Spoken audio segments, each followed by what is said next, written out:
कर्क राशि वालों के लिए वक्री बृहस्पति का क्या फल है, आइए आज के इस वीडियो में जानते हैं। मित्रों, 19 जून से देवगुरु बृहस्पति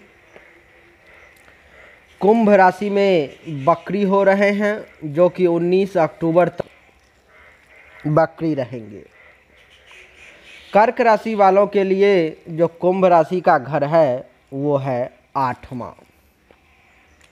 आठवां भाव जो है मित्रों, वो है आपके प्राइवेट पार्ट्स का, गुप्तांग का, जिसके कारण से आपके प्राइवेट पार्ट को लेकर के कुछ परेशानी, कुछ समस्याएं आपके सामने जो है सो उपस्थित हो सकती है।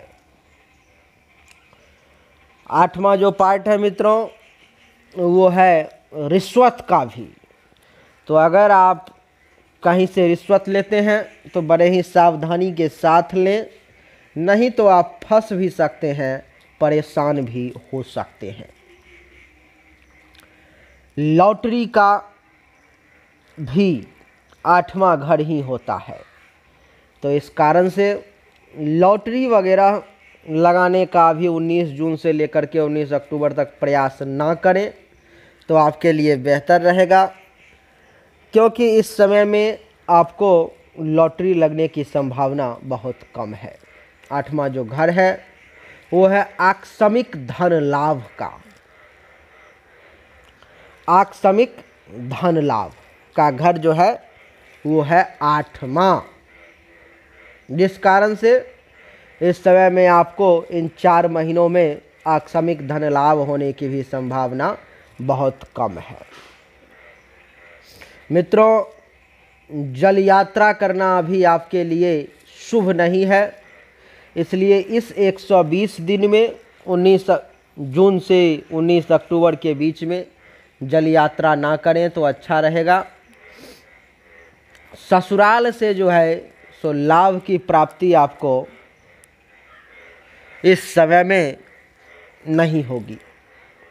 आपको ऐसा लगेगा कि अब होने वाला है, लेकिन वो होगा नहीं। चिंता का भी घर है आठवां, जिसके कारण से आपको कुछ न कुछ चिंता जो है इन 4 महीनों में दिमागी टेंशन बनी रहेगी। शत्रु का घर भी है आठवां, कुछ दुश्मन, कुछ शत्रु आपको परेशान कर सकते हैं। गुप्त रोग और विकार का भी भाव है आठवां, इसलिए थोड़ा सतर्क रहें। स्त्री लाभ की संभावना इस समय में आपके लिए थोड़ा कम है। किसी महिला से किसी स्त्री से लाभ मिलने की संभावना थोड़ा कम है। सर्पदंश होने की संभावना है। हो सकता है तो कोई सांप, कीड़ा, बिच्छू ये सब आपको काट सकता है 19 जून से लेकर के 19 अक्टूबर के बीच में, इसलिए सतर्क रहें। व्यसन का भी भाव है आठवां, इसलिए नशा पान से दूरी बना करके रखेंगे तो आपके लिए अच्छा रहेगा। ऋण का भी भाव है आठवां, कर्ज वगैरह में जाने का भी समय है, इसलिए खर्चे पर में कंट्रोल करके रखें। मित्रों, यात्राओं में कष्ट होने का भी भाव है आठवां। हो सकता है आपको कहीं जाना पड़े इमरजेंसी में, कहीं दूर की यात्रा करनी पड़े, जिसमें आपको कष्ट भी हो सकता है। मित्रों, आपदा जो आती है उसका भी भाव है आठवां, यानी कि आपदा से बच करके रहने का प्रयास करें, संकट से बच करके रहने का प्रयास करें, क्योंकि इन 4 महीनों में उसकी भी संभावना है। खनन कार्य में जो लोग हैं उनको लाभ मिल सकता है। तंत्र और भूत प्रेत विचार भी इस समय में आपके मन में आ सकते हैं। ये अष्टम भाव में बृहस्पति जो है उसके रहने का फल है। अब यहाँ से बृहस्पति की जो है पंचम दृष्टि मित्रों 1, 2, 3, 4, 5 आपके चतुर्थ भाव पर में पड़ रही है, जिसके कारण से चतुर्थ भाव जो है मित्रों वो माता का है। तो आपके माता जी का स्वास्थ्य कुछ डैमेज हो सकता है, हेल्थ संबंधी कुछ ना कुछ इशू आ सकती है, इसलिए आप थोड़े से परेशान भी हो सकते हैं। मित्रों वैसे तो विद्या का भाव 5वां है, लेकिन चौथा भी भाव विद्या विचार का है, इसलिए कुछ बुद्धि कुछ ज्ञान आपका भ्रमित हो सकता है इस समय में। पशुपालन जो लोग करते हैं उनको इस समय में उस मामले में कुछ लॉस होने की भी संभावना दिखाई दे रही है।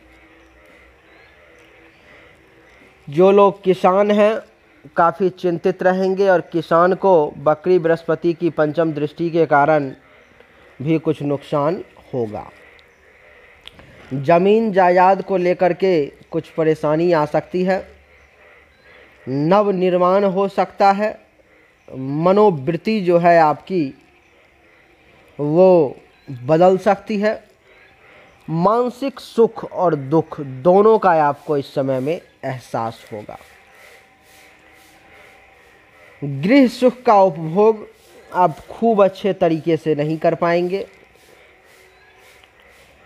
हृदय संबंधी कुछ परेशानी आ सकती है, हृदय में जो साहस होना चाहिए, जो तेज होना चाहिए, उसमें कुछ कमी आ सकती है।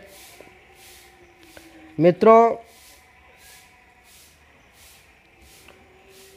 ऐश्वर्य का भी घर जो है वो है चौथा, जिसके कारण से ऐश्वर्य में भी कुछ कमी आ सकती है, आपके कृति में दाग लग सकता है। वाहन का योग भी इस समय में कम बन रहा है, और जो लोग वाहन का सुख ले रहे हैं उनको संभल कर रहने की इन 4 महीनों में आवश्यकता है। संस्कार और दीक्षा दोनों बचा करके रखें। स्नेह जो है इस समय में आपको थोड़े से कम लोगों से प्राप्त हो सकता है।